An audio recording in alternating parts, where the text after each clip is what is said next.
Up and at 'em, everybody. Hank and Big Ben with you on this. We're joined, of course, by Nancy Cahalen from the Better Business Bureau to keep us up to date on all the scams that are out there. And let me just preface this by saying, it's a cashless society, right? How many of you are walking around with a wad of bills in your pocket the way that you used to? Because you got to pay for everything. No, right? I mean, we have different methods to pay for things, and we do a lot more online shopping these days too.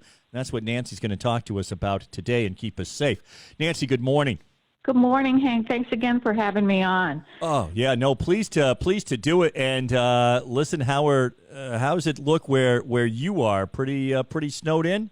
It's pretty snowed in. Yeah, actually, I'm at home. On my cell phone, so I hope I have a good connection here.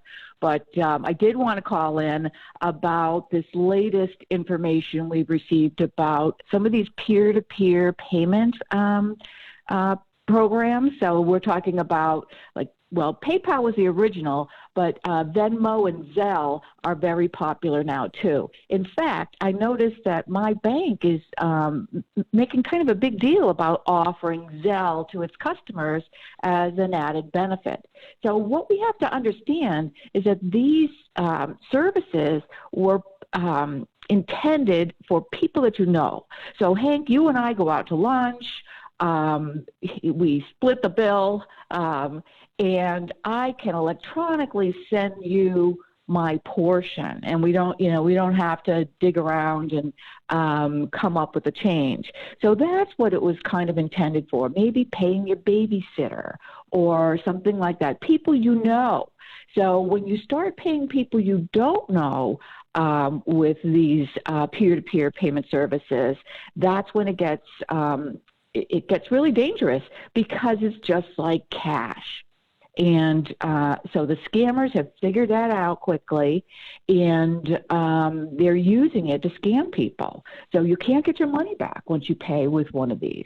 Yeah, wow, absolutely. I mean, and as you said, these peer-to-peer payment services, these really are going to be the norm going forward, don't you think, Nancy? I mean, I think there's still folks who are doing it the old-fashioned way, but that's going to get less and less. Boy, I'd love to see what the graph looks like, and I'm sure it just cash is just going down, and these payment services are just going up.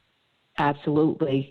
I don't know about you, but I think I still have some of the same bills in my wallet that were there last March. I mean, I'm not paying with cash for hardly anything.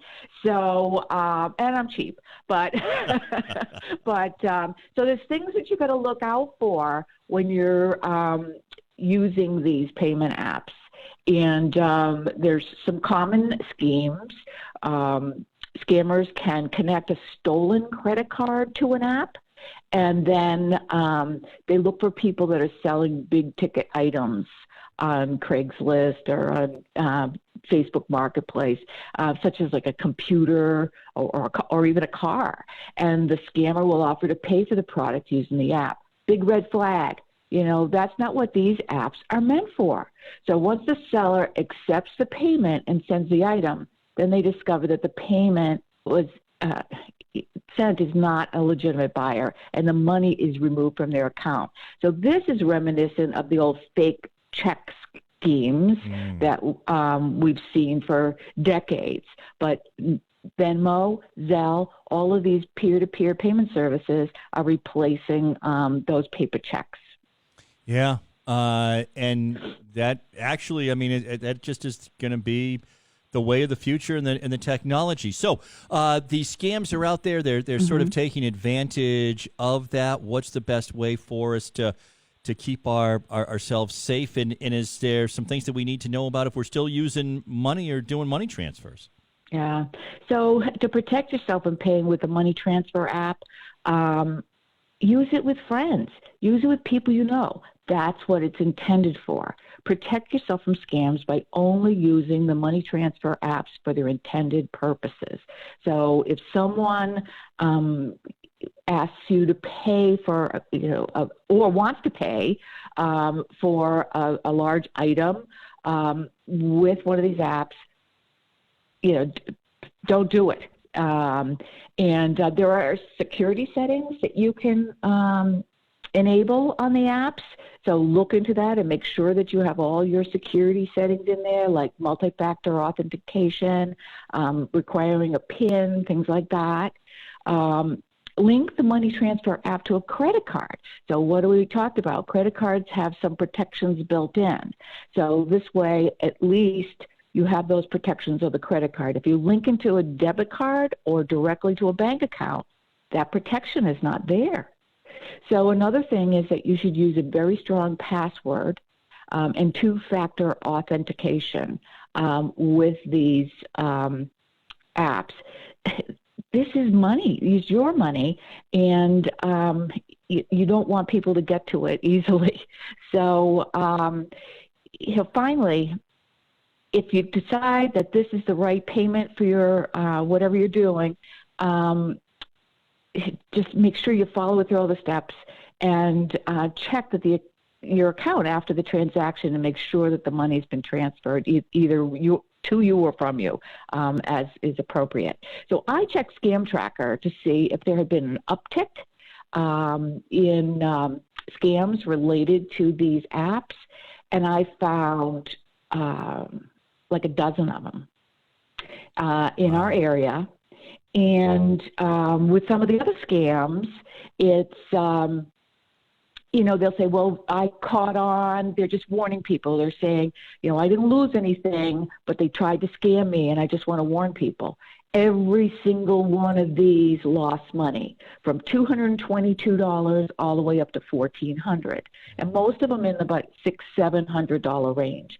So this is a very effective way to scam people, and so you really need to watch out. Boy, yeah, that is a little bit scary. I would also just think that, people are forever kind of leaving their phones places or forgetting their phones. You got all these apps on there that are the way that you're kind of flashing your phone to pay for something, and somebody picks it up off of the restaurant table or something and walks away with it. Can they go running around town before I find out it's gone, and they're paying for everything just by flashing my phone at them?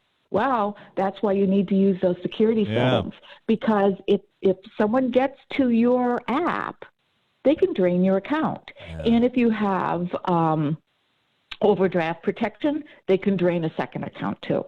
So it's very convenient for its given purpose. So, but be very careful of when you have the apps that they're well protected and that you use them just with people you know.